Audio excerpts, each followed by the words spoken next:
Kenapa kita mengambil tema mesbah keluarga? Kita mulai baca dari Mazmur 84. Mazmur 84 ayat yang keempat. Mazmur 84 ayat yang keempat. Bahkan burung pipit telah mendapat sebuah rumah. Betul ayat yang keempat di Alkitab saudara? 3 atau 4 di Alkitab saudara ayatnya? Loh, saya tanya, di Alkitab saudara 3 atau ayat 4? Ada kata bahkan burung pipit telah mendapat sebuah rumah. 3 atau 4 di Alkitab saudara? 4 ya, baik. Saya ulangi. Bahkan burung pipit telah mendapat sebuah rumah, dan burung layang-layang sebuah sarang, tempat menaruh siapanya? Ayo baca, tempat menaruh siapa? Anak-anaknya di mana? Pada mesbah-mesbahmu, ya Yahweh semesta alam, ya Rajaku dan Tuhanku. Ada banyak gereja yang mempunyai program mesbah keluarga. Banyak.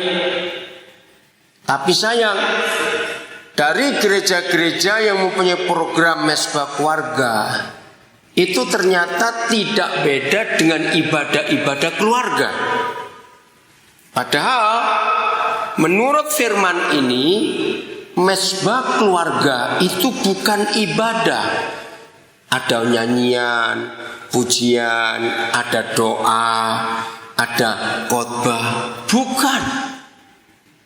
Mesbah keluarga lebih daripada sekedar ibadah. Izinkan saya menanyakan kalimat ini. Menurut ibu bapak saudara-saudara semua, kalau ada ibadah mesbah keluarga, anak-anak itu suka atau tidak suka? Bosan atau senang? Ayo jujur jawab. Anak-anak bosan. Maka itu program mesbah keluarga yang banyak dikerjakan oleh gereja itu cuma membuat ibadah rumah tangga. Kadang-kadang satu keluarga itu kadang-kadang mengundang saudara keluarga yang lain. Padahal kalau kita baca ayat ini, mesbah Tuhan itu yang dipentingkan siapa? Ngerti nggak pertanyaan? Saya baca lagi ya.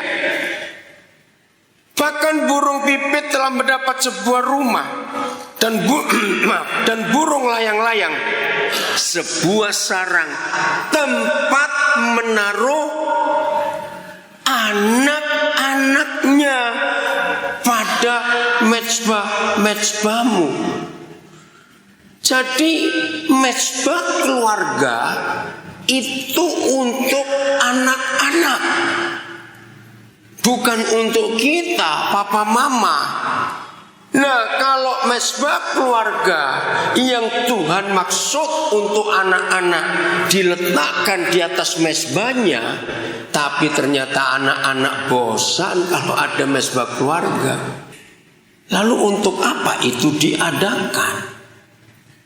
Mari kita kejar. Mengapa mesbah keluarga Tuhan fokuskan kepada anak-anak? Siapa bisa jawab? Kalau saudara bisa jawab ini, maka mesbah keluarga itu artinya penting sekali. Jawabannya adalah iblis sudah bosan dengan orang tua seperti kita, sebentar lagi mati. Loh, kok gak ada yang ngamen? Betul enggak? Untuk apa cari yang mau mati?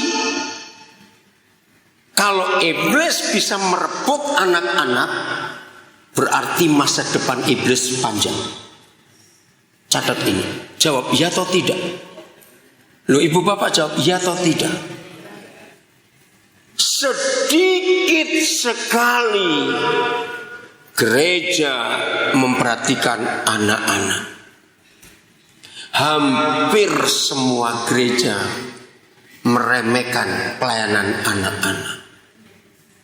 Ini yang menyedihkan. Kalau iblis saja punya visi, jangan urus yang sudah tua-tua, sebentar lagi mati. Ayo kita rebut anak-anak, sebab mereka bisa jadi alat di tangan kita. Betul gak setan berkata seperti itu? Lo jawab iya atau tidak? Kalau setan punya visi untuk anak-anak, mengapa kita sebagai gereja Tuhan tidak punya visi itu? Saya mengikuti berita-berita terakhir. Teroris-teroris itu mulai pakai anak-anak, betul tidak? Berapa kali ketangkap pengebom bunuh diri anak 10 tahun, 11 tahun. Ini kan gila sekali. Dan setiap kali anak-anak itu ketangkap, langsung polisi Densus 88 menginterogasi. Ternyata 99% anak-anak yang bisa direkrut oleh teroris karena ayah ibunya tidak harmonis. Mengerikan sekali. Jadi tema kita di Biak ini harus jadi tema nasional, bukan cuma tema Kabupaten Biak Numfor, bukan cuma tema Provinsi Papua dan Papua Barat. Ini harus tema nasional. Anak-anak. Saya mengikuti berita selama bulan puasa ini. Hampir tiap malam polisi sibuk keliling kota-kota besar khususnya nangkapin anak-anak motor itu ya. Begal-begal itu masih anak-anak. Ingat peristiwa pembunuhan di Lampung berapa waktu yang lalu? Ada 4 pelaku, 3 ini anak-anak di bawah umur 15 tahun. Jadi pembunuh. Bayangkan. Jadi krisis terbesar kita bukan ekonomi, bukan soal pangan. Krisis terbesar kita adalah ketika orang tua dan gereja membiarkan anak-anak jadi mangsa setan. Kita nggak usah lihat ke Jakarta terlalu jauh, lihat di Biak sendiri. Selama masih ada anak-anak Aibon, ngerti kata ini ya? Berarti gereja gagal atau berhasil? Jawab, gereja gagal atau berhasil? Gagal. Padahal kalau kita lihat gedung-gedung gereja di Biak, wow, megah-megah. Itu berapa miliar itu bangun gedung itu. Tapi maaf, siapa yang menikmati gedung semegah itu? Kalau di penjara-penjara masih ada anak-anak nama Petrus, Yakobus dan sejenisnya. Kalau yang jadi pelaku kejahatan masih anak-anak yang bernama Obed, Markus. Berarti kita gagal. Puji Tuhan kalau panitia memilih tema mesbah keluarga. Karena inti daripada mesbah itu adalah tempat menaruh anak-anak kita. Sekarang pertanyaannya, kalau kita sebagai orang tua, sebagai gereja berhasil membangun mesbah Tuhan dan anak-anak kita diletakkan di situ, mereka aman atau tidak? Aman. Setan kalau mau merebut korban dari atas mesbah itu, mikir-mikir, sebab ini milik Tuhan. Betul? Anak-anak ini milik Tuhan. Kita harus mikir itu. Kemarin kami sambil menunggu pesawat dari Nabire menuju ke Biak, ternyata salah satu guru TK kami satu pesawat karena ada orang tua meninggal di Biak. Tiba-tiba dia cerita salah satu saudaranya di Timika menemukan bayi masih ada tali pusat di tempat sampah. Waktu dia mau buang sampah, kaget. Saudara itu di Papua. Mari kita lihat kasus yang lain. Dan tolong jawab pertanyaan saya. Menurut ibu bapak saudara-saudara gereja Tuhan di Biak, banyak atau sedikit anak-anak lahir memakai fam mamanya atau neneknya? Jawab, banyak atau sedikit? Tahu penyebabnya? Mengapa ada anak-anak menggunakan fam mamanya atau neneknya? Jawabannya, tidak tahu siapa bapaknya.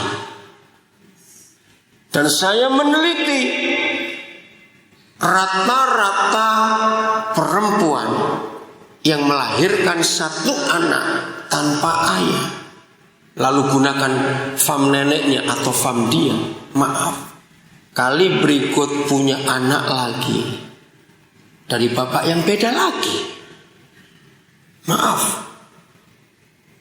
Terus mau cari fam siapa lagi? Bapaknya tidak ada. Kita tidak bisa nyalakan perempuan ini, sebab dia perlu pendamping. Tapi maaf, setan pakai para laki-laki bejat itu. Hanya mau tidur bersama, perempuan hamil ditinggal.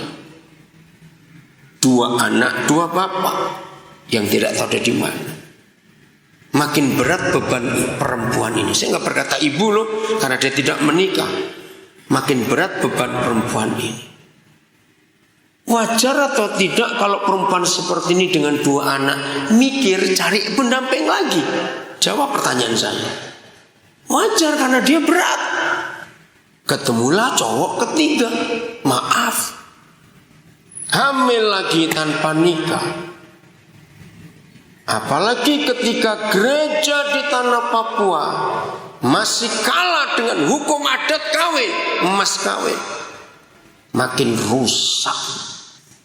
Berapa banyak majelis yang posisi itu posisi terhormat di hadapan Tuhan. Betul? Majelis gereja adalah posisi terhormat. Tapi tidak sedikit gereja di tanah Papua majelisnya belum menikah secara kudus karena adat mas kawin belum lunas. Saya berkata betul atau salah? Coba jawab ini. Berarti gereja di tanah Papua masih lebih menjunjung tinggi adat daripada firman Tuhan. Maka itu ini gagal total. Maka sampai di sini kita melihat bahwa musuh terbesar di Papua bukan dari luar. Tapi dari dalam. Dari dalam gereja yang tidak tegas pada firman Tuhan. Banyak pendeta, banyak majelis takut kepada hukum adat, bukan takut kepada hukum Tuhan. Maka itu tanah ini terus hancur dari dalam, bukan dari luar. Saya tidak tahu berapa banyak majelis yang ada di sini hari ini. Tapi setelah saudara dengar firman ini, buatlah keputusan tegas di dalam gereja. Adat urusan nomor sekian, tapi Alkitab nomor 1. Katakan amin. Saudara harus berani melawan hukum setan itu yang membuat banyak perjinan di dalam gereja. Karena mas kawin, saya tidak melarang adat mas kawin, tapi jangan gara-gara mas kawin hukum Tuhan kita langgar. Lakukan mas kawin, itu hak suku, hak adat. Tapi firman berkata pernikahan itu harus dikuduskan. Jangan dikalahkan dengan adat mas kawin. Saya tidak tahu berapa banyak yang kemarin sore mengikuti radio Suara Kasih Ekumeni. Saya ingin tahu berapa yang ikut mendengar sore kemarin jam 6. Saya ngajar di situ. Nah, saya tekankan hal ini. Kata berkat, ya, kata berkat yang pertama kali muncul di Alkitab itu luar biasa hebat. Kenapa saya ingin bahas kata berkat? Karena semua kita perlu berkat, bukan? Betul? Semua kita perlu berkat.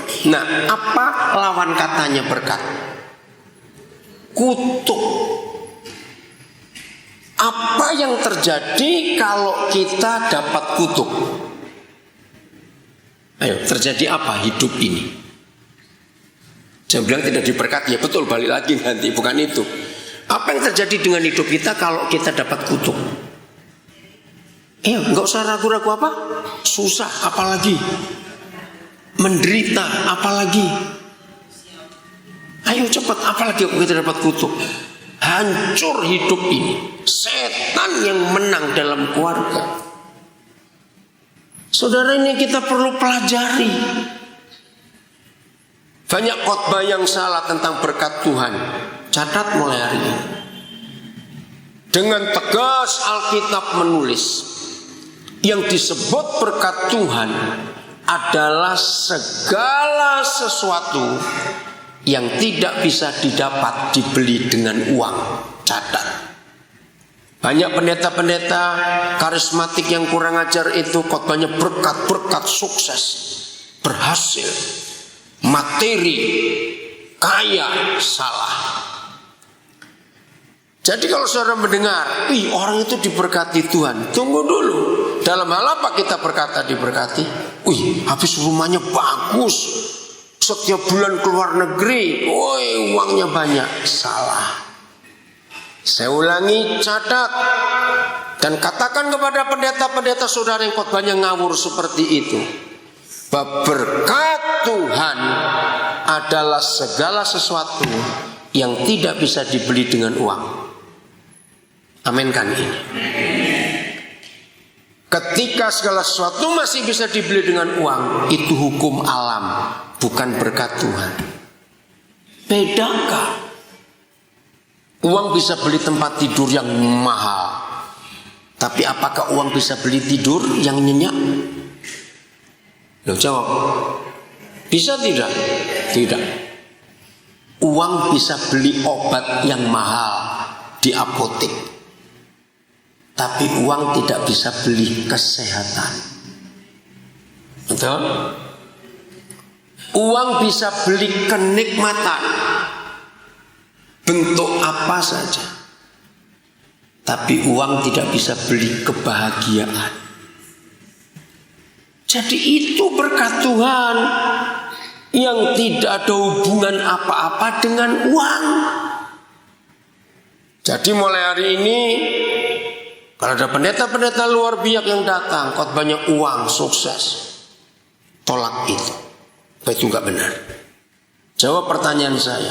Banyak atau sedikit orang kaya tapi tidak percaya Tuhan? Nah, ya sudah. Ternyata kaya itu bukan dari Tuhan. Itu dari perjuangan orang itu. Walaupun dia jahat, kalau dia rajin pasti sukses. Dia rajin kok. Katakan amin, gak usah ragu-ragu. Maka itu jangan menyamakan berkat Tuhan itu dengan materi. Salah besar. Apalagi kalau saudara sering dengar pendeta khotbah tentang perpuluhan terus.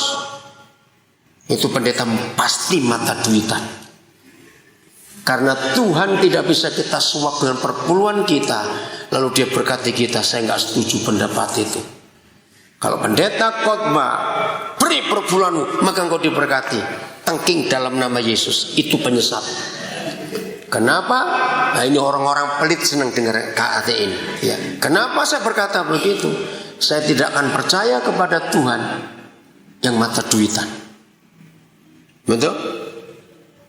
Jangan pernah dengar pendeta khotbah begini. Mari saudara, kita beri persembahan buat Tuhan. Salah. Persembahan itu bukan buat Tuhan, tapi buat pekerjaan Tuhan.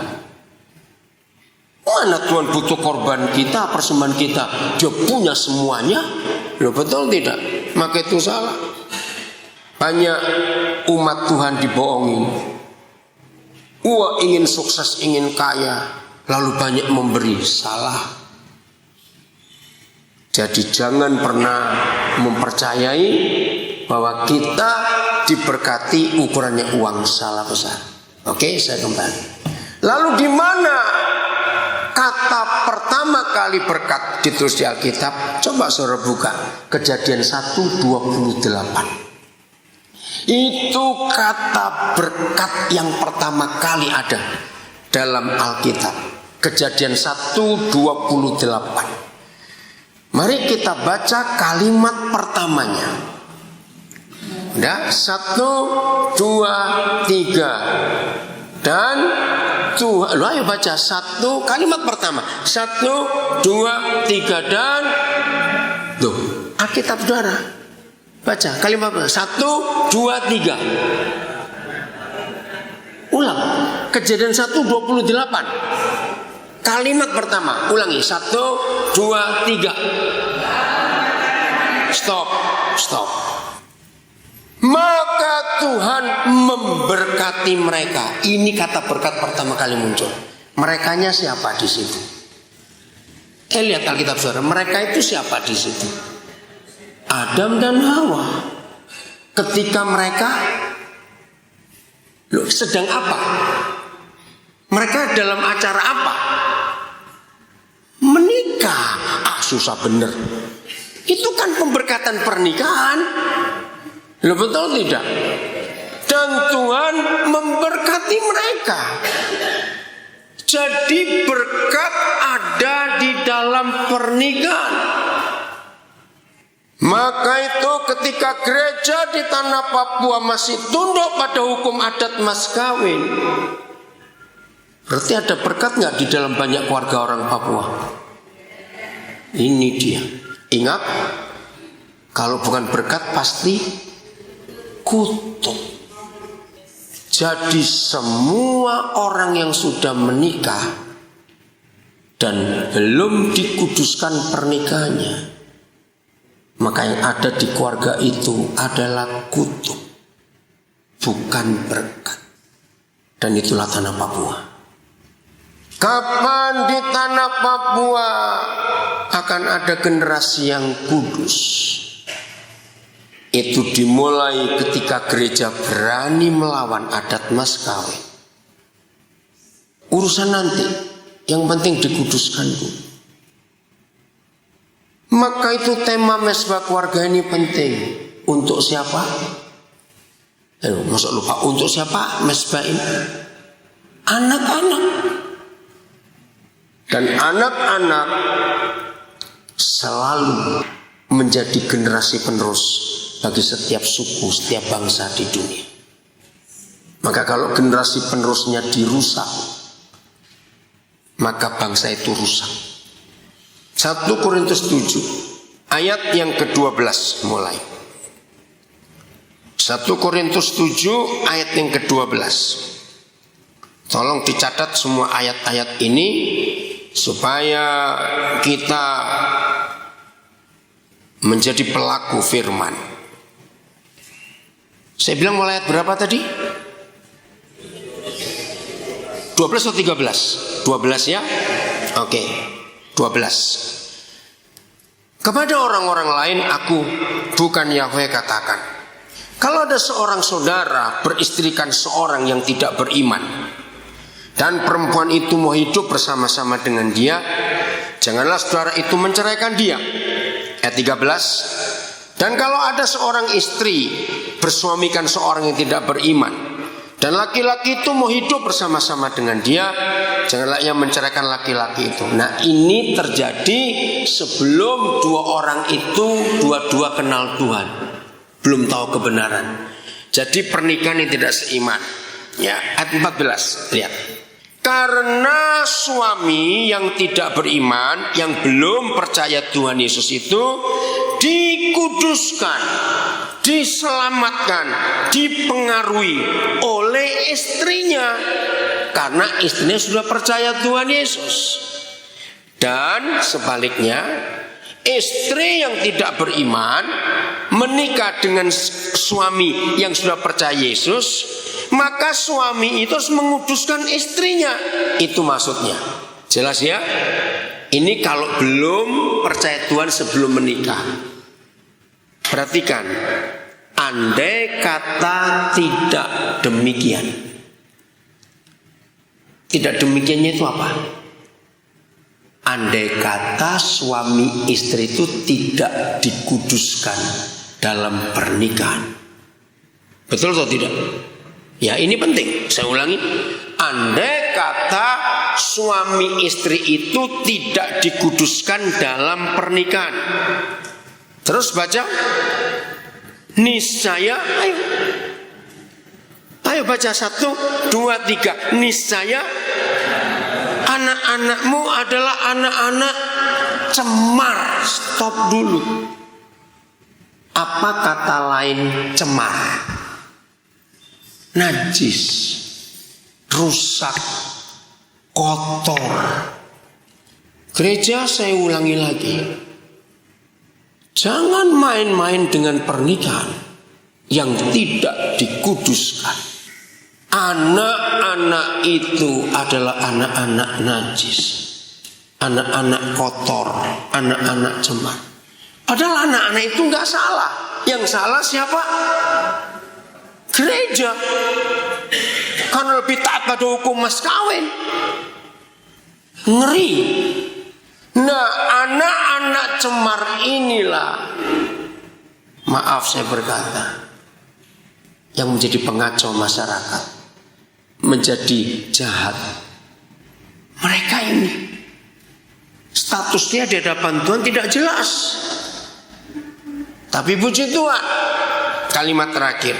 Tetapi, baca. Tetapi kapan? Sekarang. Sekarangnya itu apa? Ketika papa mamanya dikuduskan dalam pernikahan. Maka, ayo baca. Anak-anak adalah anak-anak kudus.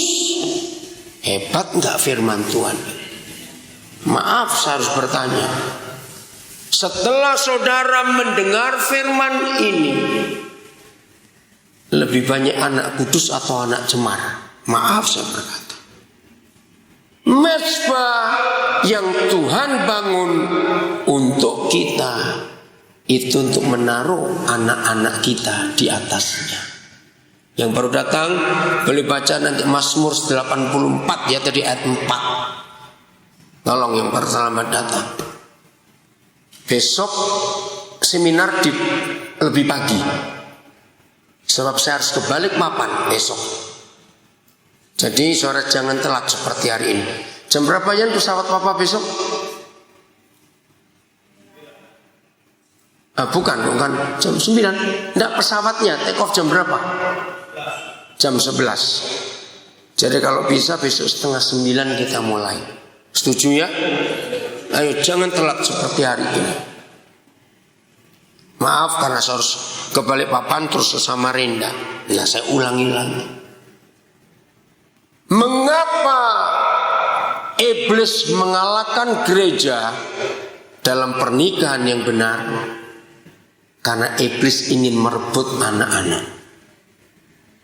Ini tujuannya. Saya harap para majelis, dan kalau bisa sampaikan kepada sinode, harus dirubah hukum ini.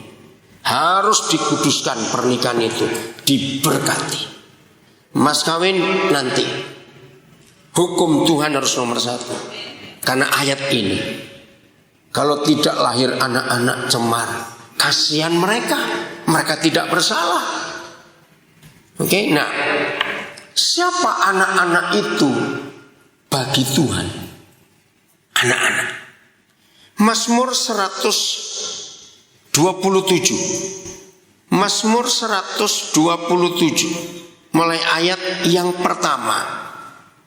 Mazmur 127 mulai ayat yang pertama. Judulnya bagus. Berkat Yahweh sumber selamat. Nah, berkat. Betul begitu judul Alkitab saudara? Berkat Yahweh sumber selamat. Kembali ditegaskan Mazmur 127 ayat 1. Kembali ditegaskan seperti Kejadian 1:28. Berkat ada di mana tadi? Ayo, berkat ada di mana tadi? Dalam pernikahan. Nah, lihat Mazmur 127 ini. Nyanyian Ziarah Salomo. Jikalau bukan Yahweh yang apa? Membangun rumah, sia-sialah usaha orang yang membangunnya. Jikalau bukan Yahweh yang mengawal kota, sia-sialah pengawal berjaga-jaga. Nah, ibu bapak saudara-saudara, kalau kita hanya membaca ayat 1 saja, maka kita nggak akan tahu ini rumah apa. Tapi lihat ayat 3.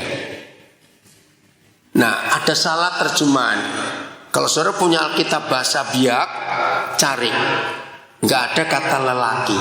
Yang betul begini, sesungguhnya anak-anak. Nggak ada kata lelaki. Salah ini terjemahannya. Kenapa? Karena kalau cuma anak laki-laki milik pusaka daripada Yahweh, lah anak perempuan miliknya siapa? Jadi salah terjemahan. Ada yang punya Alkitab bahasa Biak? Ada nggak yang bawa Alkitab bahasa Biak? Ada kok Alkitab bahasa Biak. Ayo, bahasa Toraja. Orang Toraja di sini, bahasa Batak, bahasa Jawa, cari. Alkitab adalah satu-satunya buku di dunia ini yang sudah diterjemahkan ke dalam lebih dari 3.000 bahasa. Tidak ada buku yang terjemahnya sampai ribuan bahasa kecuali Alkitab. Hebat sekali. Nah, kalau ayat 3 berkata sesungguhnya anak-anak itu milik pusaka daripada Yahweh, berarti ayat 1 rumah itu rumah apa? Ayo, rumah tangga. Karena ada anak-anak.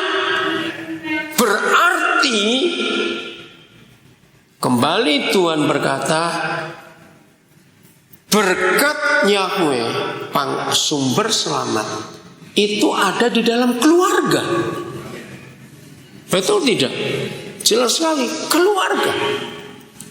Coba nyimpang sedikit ke Mazmur 128. Judulnya apa? Lihat judulnya, Mazmur 128. Ayo baca sama-sama. 1, 2, 3. Berkat atas rumah tangga. Jadi Papa di surga itu sangat memperhatikan pernikahan.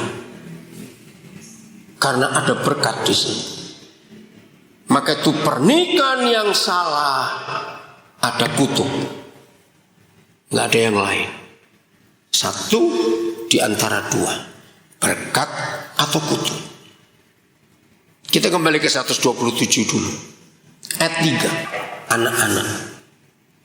Sesungguhnya anak-anak adalah milik pusaka daripada Yahweh, dan buah kandungan adalah upah. Terjemahnya kurang kuat. Buah kandungan itu barang yang paling berharga, itu kata yang tepat.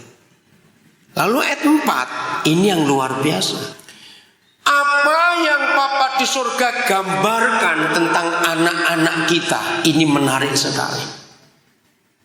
Izinkan saya menunjukkan fakta-faktanya. Saudara pernah ketemu atau tidak, ada orang tua, ibu dan ayah, pingin punya banyak anak, tapi di benak orang tua ini, anak-anak itu mesin ATM mereka. Ngerti nggak kalimat? Ada tidak? Jadi kalau ada papa mama dan melihat anak-anaknya seperti mesin ATM, berarti apa ini? Keinginan papa mama. Ayo, jadi keinginan papa mama apa? Kalau anggap anaknya mesin ATM, uang. Pasti pesannya besok kalau kamu menikah cari orang kaya ya. Karena mesin ATM. Ada orang tua seperti itu.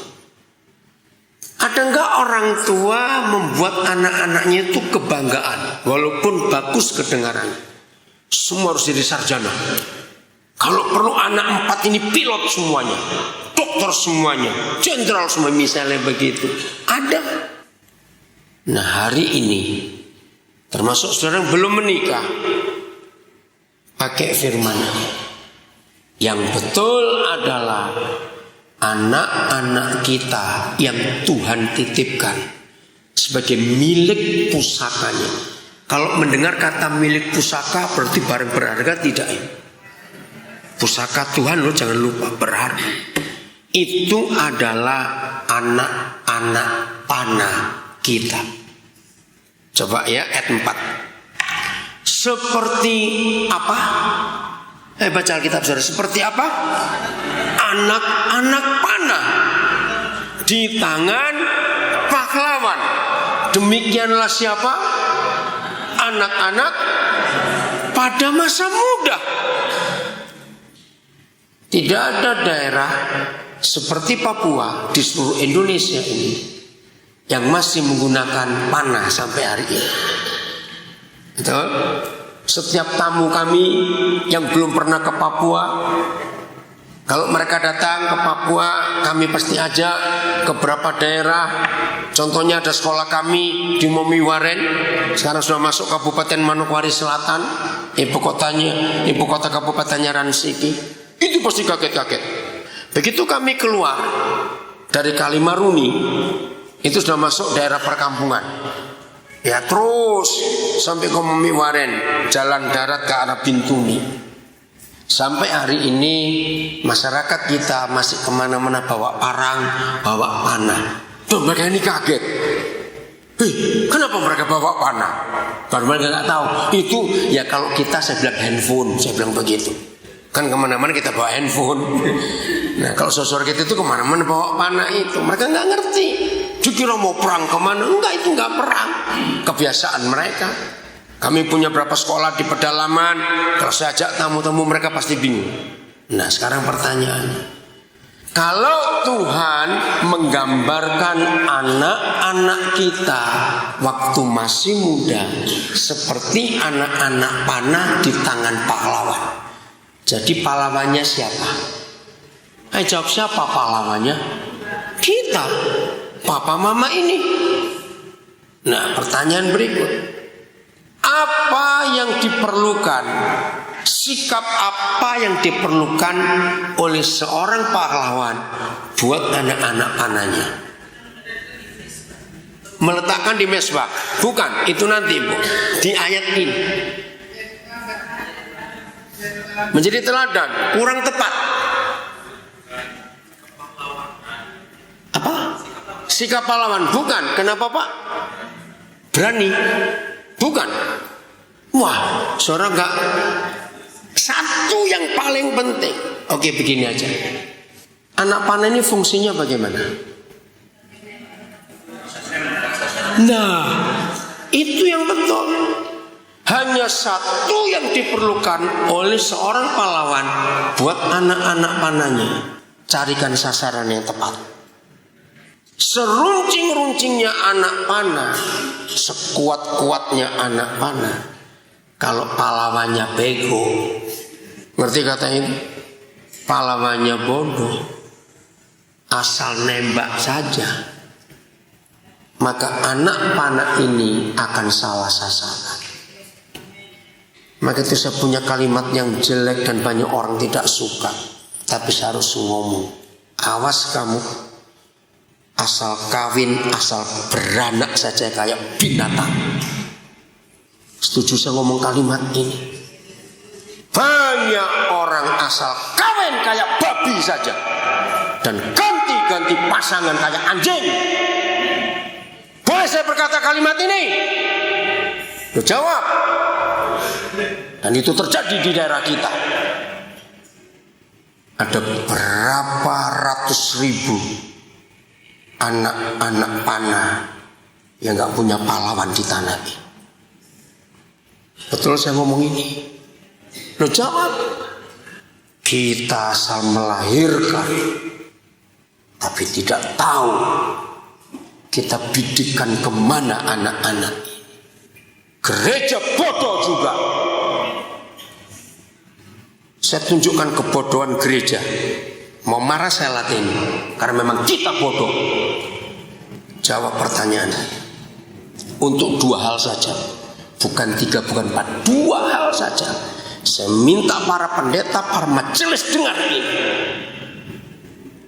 Menurut saudara, jumlah guru dan jumlah tenaga medis antara pemuda-pemudi Kristen dengan yang bukan Kristen, mana lebih banyak?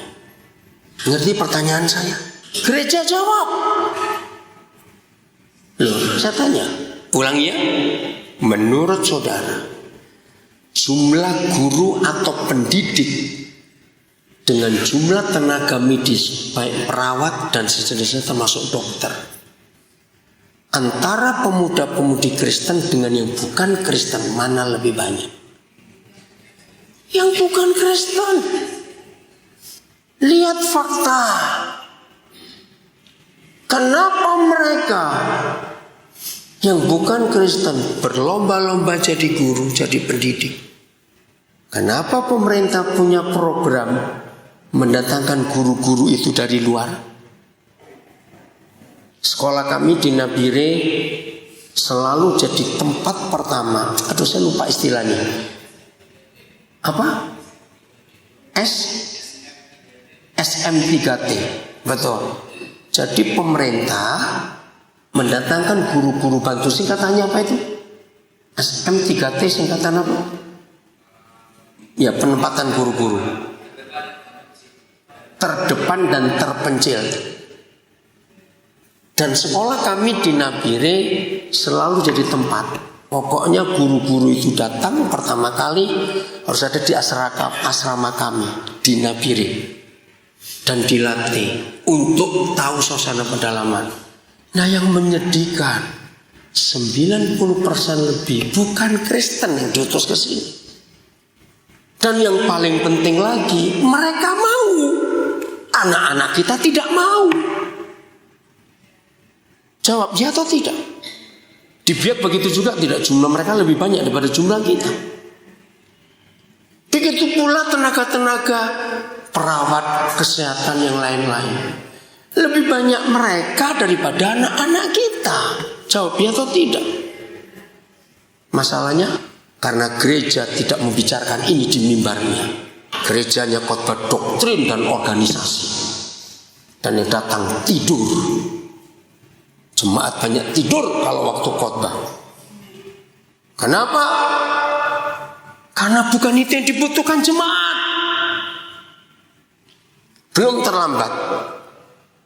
Kalau mulai minggu depan, para majelis, para pendeta menantang anak-anak muda di gereja. Tolong, PAM harus digalakkan, PAR harus digalakkan, setuju? Harus. Khotbahkan kepada mereka. Jadi guru, jadi tenaga medis untuk memberkati tanah ini. Satu hal penting, untuk dua bidang ini saja gereja kalah total dengan mereka. Kalah. Kenapa? Karena panah-panah itu walaupun punya pahlawan, tapi pahlawannya bego. Tidak tahu dipanahkan kemana anak-anak. Betul saya ngomong ini. Sudah waktunya gereja di tanah Papua bangun dari tidurnya yang panjang ini. Sudah waktunya gereja di tanah Papua dengar khotbah yang benar. Enggak cuma khotbah doktrin dan organisasi saja. Berapa kali saya ikut ibadah-ibadah di banyak gereja, khususnya GKI, pengumuman persembahan jauh lebih panjang daripada khotbah. Jawab iya atau tidak? Berkali-kali saya bilang pada majelis, kalau persembahan gak usah dibacakan satu-satu, taruh saja di papan pengumuman, jemaat baca sendiri. Setuju gak saya pakai ide ini? Soal waktunya gak kepanjangan. Dan tiap kali ada pengumuman warta jemaat, lihat aja jemaat ngomong sendiri kok. Betul? Nggak ada gunanya. Maka itu sebenarnya tempelkan aja di papan, baca sendiri. Ibadah di mana, ibadah rumah tangga apa, baca sendiri, jangan dibacakan. Terlalu panjang waktunya. Jauh lebih baik waktu digunakan untuk mendengar firman dan belajar firman. Ubah, tolonglah. Satu-satunya penyebab anak remaja, anak pemuda di Papua malas ke gereja karena acaranya membosankan. Saya berkata salah atau betul? Coba jawab. Terlalu bertele-tele. Anak-anak muda maunya praktis. Tolonglah diubah supaya anak-anak muda kita dapat tempat di gereja. Maaf saya berkata ini, karena kalau tidak ada yang berani ngomong, kapan kita mau berubah? Betul? Harus ada perubahan supaya anak-anak muda kita tidak membosankan. Saya kembali, ketika panah-panah itu sudah siap untuk diluncurkan, untuk dibidikkan, pahlawannya bagaimana? Ayat 5 masih 127. Berbahagialah siapa? Baca kitab saudara. Berbahagialah siapa? Orang yang telah membuat penuh tabung panahnya dengan semuanya itu, dengan anak-anak panah itu. Nah, kata berbahagialah orang di ayat 5, ini orang siapa? Orang tua. Berbahagialah papa mama yang membuat penuh tabung panahnya. Panah walaupun runcing, walaupun ada pemanahnya, pembidiknya, tapi kalau nggak disimpan di tabungnya, panah itu bengkok, kena cuaca, betul? Panas, dia bengkok. Hujan, dia rapuh. Nah, siapa tabung panah dari anak-anak panah itu? Orang tua. Kasih sayang, keharmonisan papa mama itu buat tabung panah aman. Saya cerita sedikit. Kira-kira 15 atau 17 tahun yang lalu, saya nggak ingat tepat. Satu kali saya tunggu kapal, waktu itu masih ada Dobon Solo di Manokwari. Tiba-tiba saya melihat seorang, saya nggak tahu dia ngapain, anak muda di pelabuhan. Saya tanya, kamu kelas berapa? 2 SMP. Cita-citamu apa? Dia bilang, nggak punya. Loh, kok nggak punya? Habis dia nggak punya papa. Papa sudah meninggal waktu dia umur 4 tahun. Ibunya adalah pensiunan pegawai perhubungan di pelabuhan. Jadi dia nggak bisa punya cita-cita karena nggak tahu siapa biayanya. Nah, karena saya mau naik kapal, maka ada anak-anak saya ngikut ngantar. Saya bilang, saya sebut namanya Ronita Lapesi. Kamu ikut nanti ya. Terus saya bilang, kamu panggil papa mulai hari ini. Nanti kalau papa balik ke Manowari, papa akan urus kamu. Saya balik, saya temui ibunya. Wah, ibunya senang sekali. Tapi Tuhan punya rencana lain.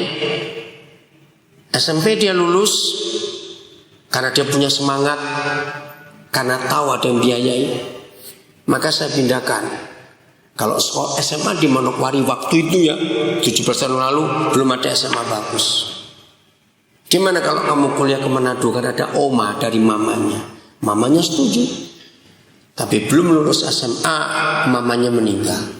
Jadi dia yatim piatu. Lulus SMA.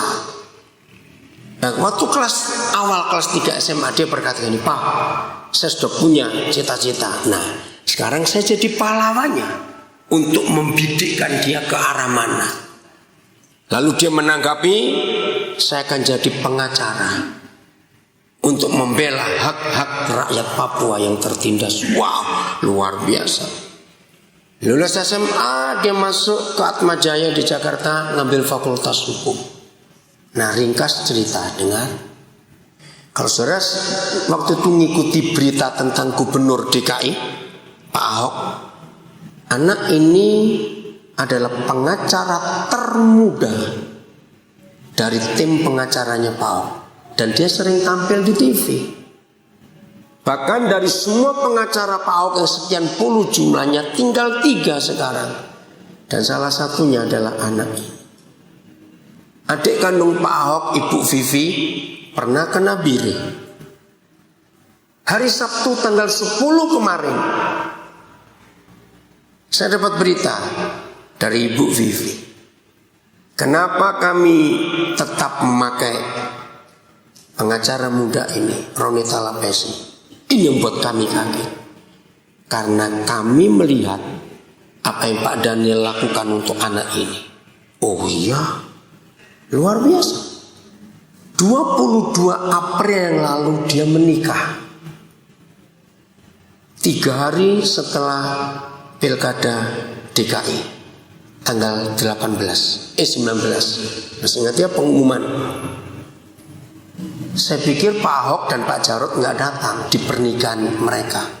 Ternyata datang. Menghadir kaget. Bahkan Pak Ahok memberi sambutan. Nah, saya mau baca kalimat terakhir ayat 5. Ini menarik sekali. 127 ya. Saya ulangi ayat 5. Berbahagialah orang yang telah membuat penuh tabung panahnya dengan semuanya itu. Ia tidak akan mendapat malu apabila ia berbicara dengan musuh-musuh di pintu gerbang. Kami sebagai papa mamanya, ayo kalau seorang orang tuanya bangga nggak anak menikah yang datang orang penting? Bukan cuma itu.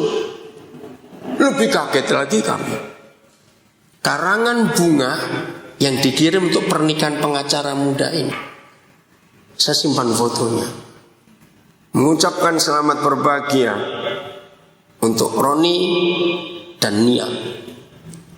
Joko Widodo Presiden Republik Indonesia.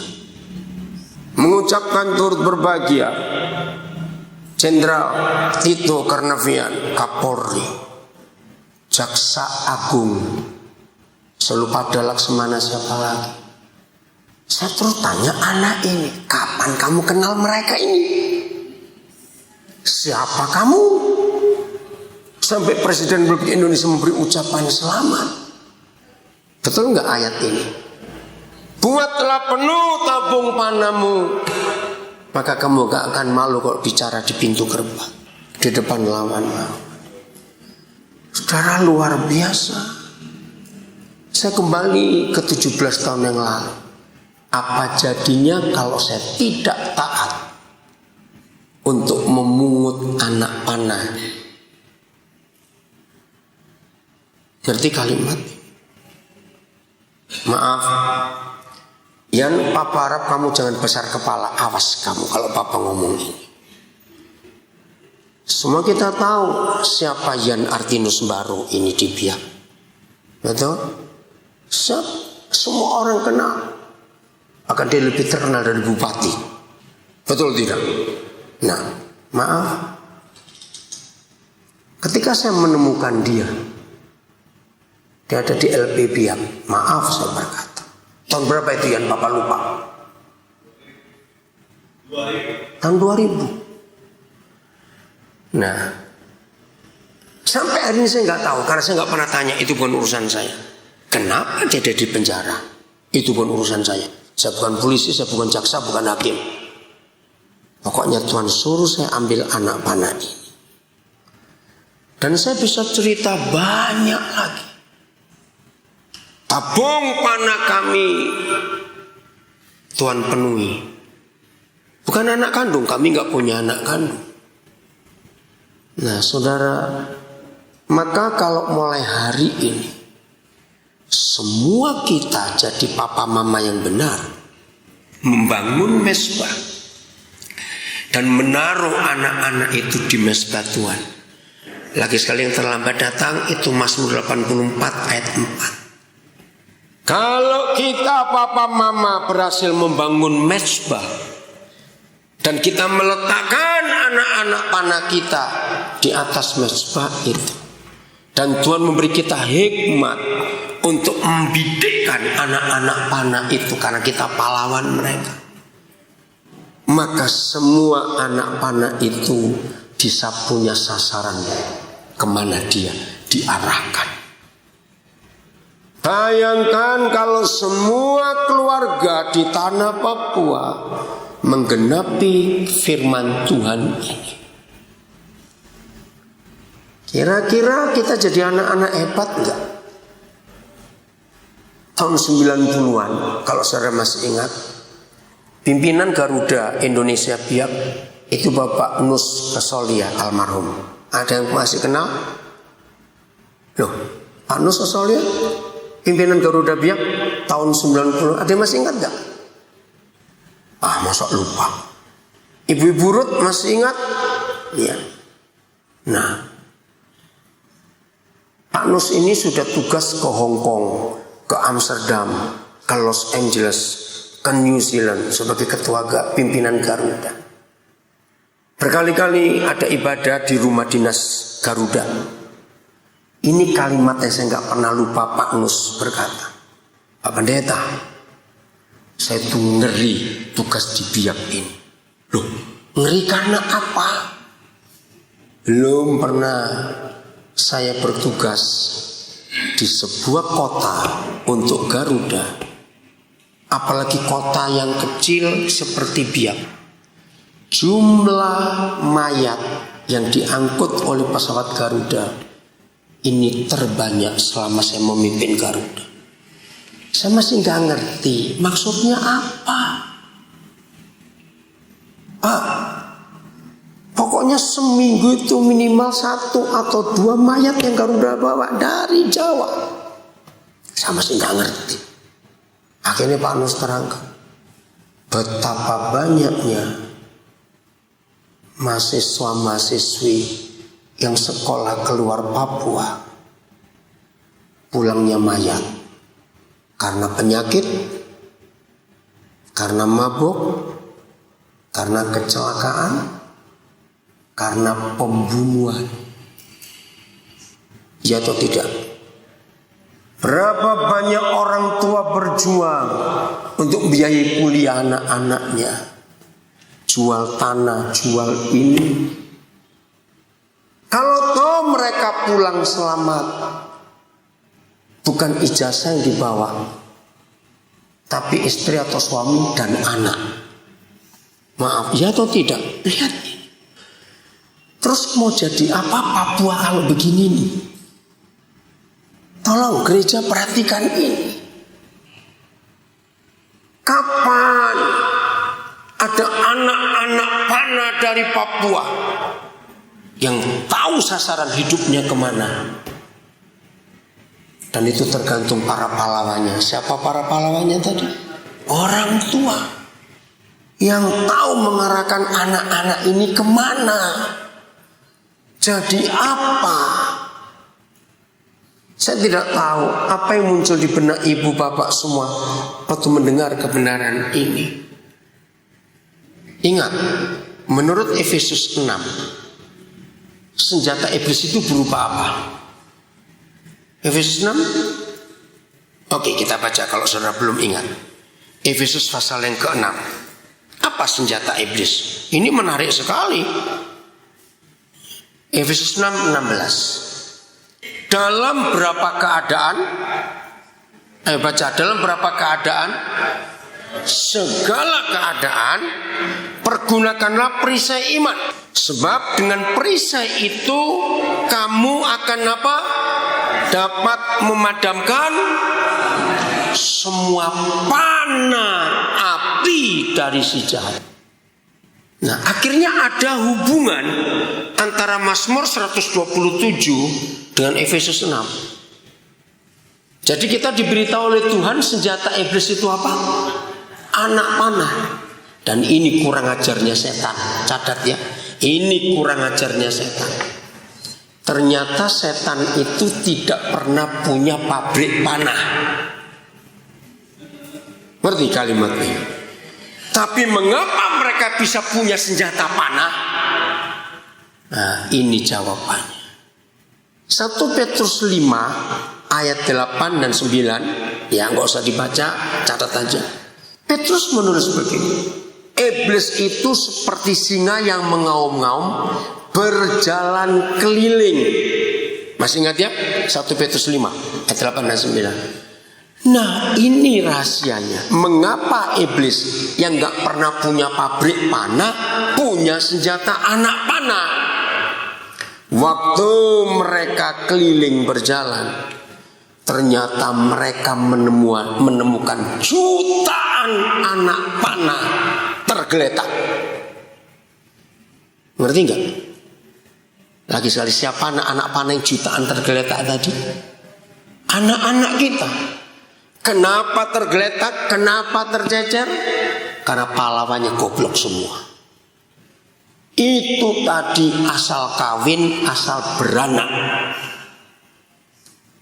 Maka anak-anak panah itu tercecer di pasar, di terminal, di pelabuhan, tercecer di jalan.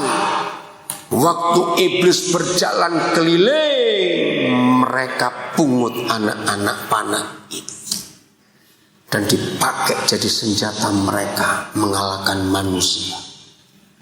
Ingat awal tadi saya berkata, ketika kelompok teroris berhasil merekrut anak-anak, maka Densus 88 menemukan yang bisa direkrut oleh mereka adalah anak-anak yang orang tuanya tidak harmonis.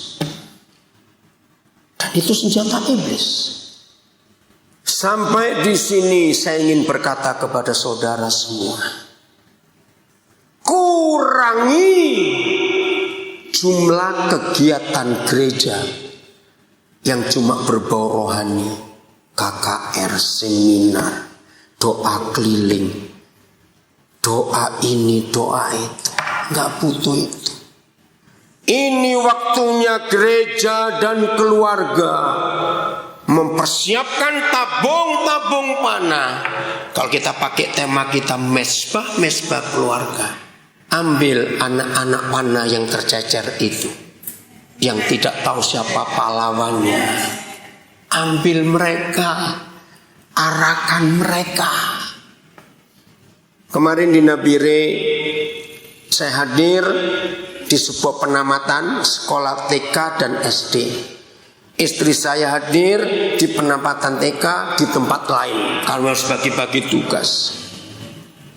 Ada beberapa pejabat kabupaten yang datang dan saya berkata dengan tegas, yang Papua perlukan bukan bangunan jalan, bangunan gedung atau infrastruktur.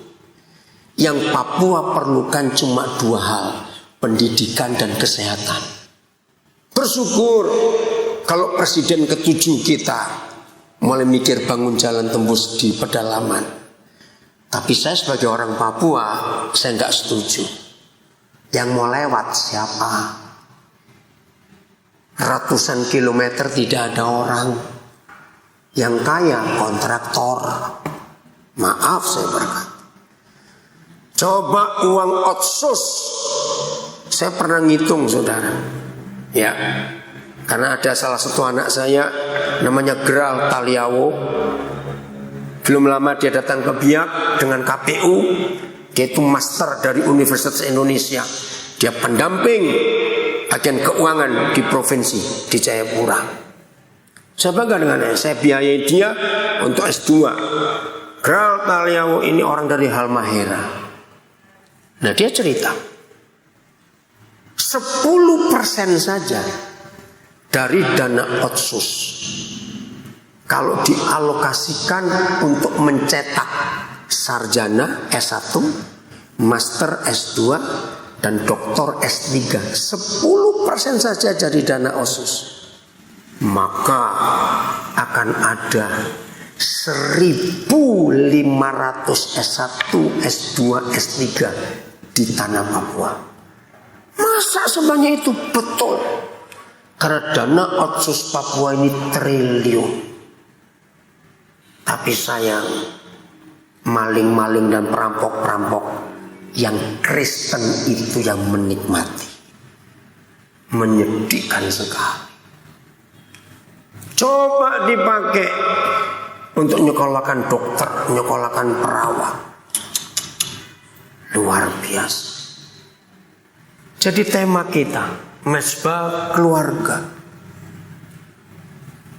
Itu nggak boleh kita diamkan begitu saja. Buatlah mulai hari ini. Amin. Ini sesi pertama. Nanti kita akan lanjut sesi kedua. Masih bicara tentang anak-anak. Siap? Supaya lengkap kita belajar. Nanti sesi kedua kita akan langsung bagaimana prakteknya.